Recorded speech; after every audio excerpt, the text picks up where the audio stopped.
There's a saying in English, action speaks louder than words. यानी आपके कर्म आपकी बातों से ज़्यादा मायने रखते हैं। हाय, मेरा नाम है मायरा और आज हम सीखेंगे एक्शन वर्ब्स यानी क्रिया।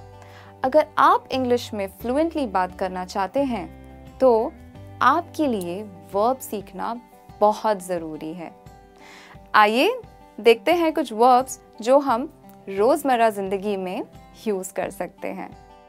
तो शुरू करते हैं हमारे पहले वर्ब से जो है हैव। हैव का मतलब होता है। जैसे फॉर एग्जाम्पल, मेरे पास गाड़ी है, आई हैव अ कार।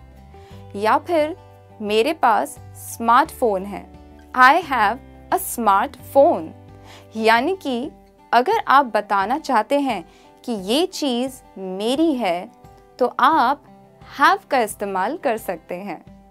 हमारा अगला एग्जाम्पल है आपका दिन शुभ हो, हैव अ गुड डे। या फिर आप ये भी कह सकते हैं हैव अ नाइस डे और हैव अ ग्रेट डे।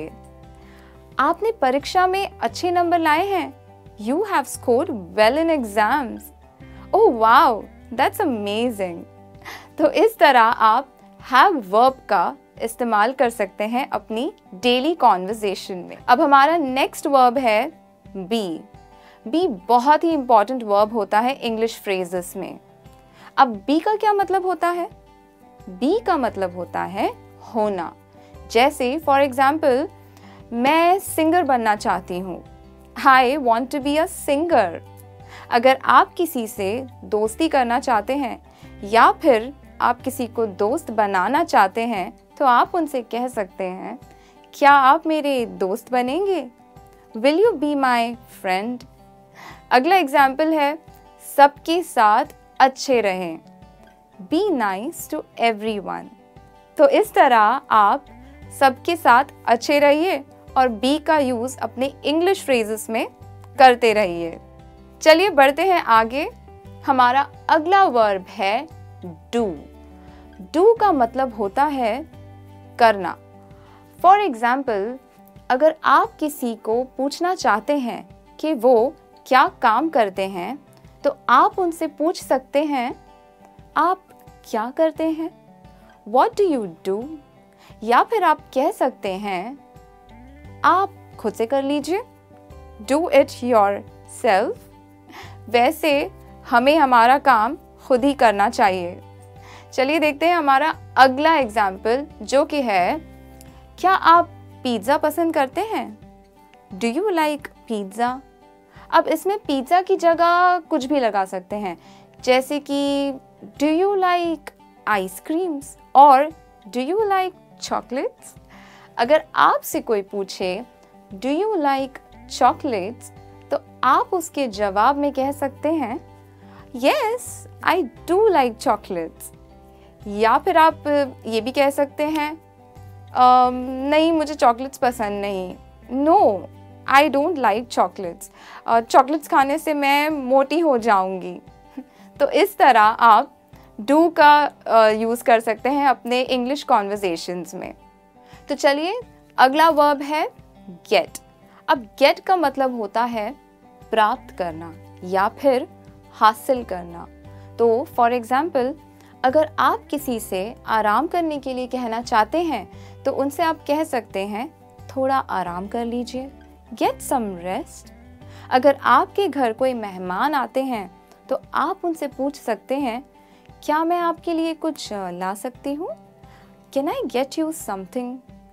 तो इस तरह आप गेट का इस्तेमाल कर सकते हैं। हमारे पास एक और एग्जाम्पल है, बाहर जाने के लिए तैयार हो जाएं, get ready to go out.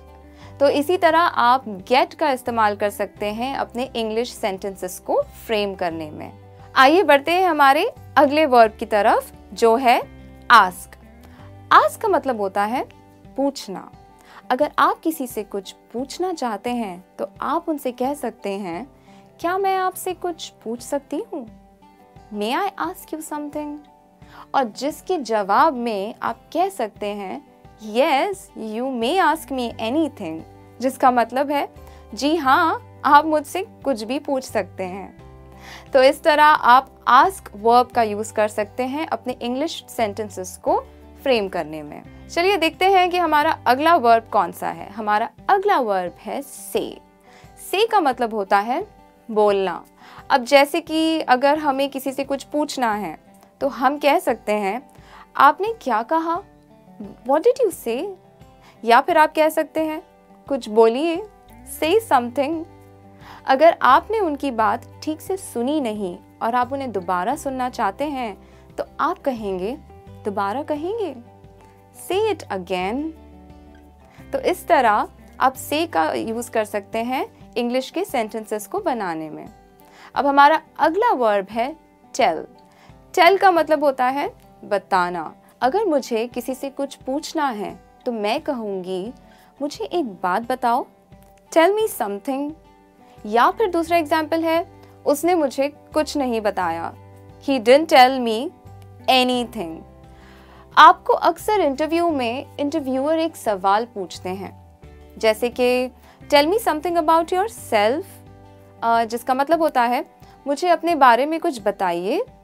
तो इस तरह आप टेल का भी यूज़ कर सकते हैं अपने इंग्लिश सेंटेंसेस को फ्रेम करने में। तो आइए देखते हैं हमारा अगला वर्ब जो कि है नो। KNOW, know. अब नो का क्या मतलब होता है? नो का मतलब होता है जानना या फिर जानकारी होना। जैसे फॉर एग्जाम्पल मैं आपके बारे में और जानना चाहती हूँ, I want to know more about you। हमारा दूसरा एग्जाम्पल है क्या आप जानते हैं, जिसका मतलब होता है डू यू नो। अगर आपसे कोई पूछे तो आप इसके जवाब में कह सकते हैं जी हाँ मुझे पता है, आई नो। या फिर आप ये भी कह सकते हैं आई डोंट नो, जिसका मतलब होता है मुझे नहीं पता। तो इस तरह आप नो का इस्तेमाल कीजिएगा ज़रूर अपने इंग्लिश सेंटेंसेस में। चलिए देखते हैं हमारा अगला वर्ब जो कि है want। अब want का मतलब होता है चाहना या किसी चीज़ की चाह होना। जैसे मैं कामयाब होना चाहती हूँ, I want to be successful। या फिर आप कह सकते हैं मुझे आइसक्रीम चाहिए, I want an ice cream। अगर आपको किसी से बात करनी हो तो आप उन्हें कहेंगे I want to talk to you। मैं आपसे बात करना चाहती हूँ।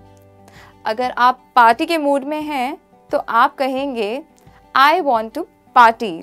मैं पार्टी करना चाहती हूँ। तो इस तरह आप want का यूज़ कर सकते हैं अपने इंग्लिश सेंटेंसेस को फ्रेम करने में। चलिए देखते हैं हमारा अगला वर्ब जो कि है go, जिसका मतलब होता है जाना। फॉर एग्जाम्पल मुझे घर जाना है, I want to go home। या फिर आप कह सकते हैं अपने फ्रेंड से चलो मूवी देखने चलते हैं, let's go for a movie. जाओ मेरे लिए एक कप चाय ले आओ, गो get me a cup of T. अब यहाँ पर अगर आप चाहें तो प्लीज़ भी लगा सकते हैं। जैसे आप कह सकते हैं गो get me cup of T please. तो इस तरह आप गो का इस्तेमाल कीजिएगा अपने इंग्लिश सेंटेंसेस को बनाने में।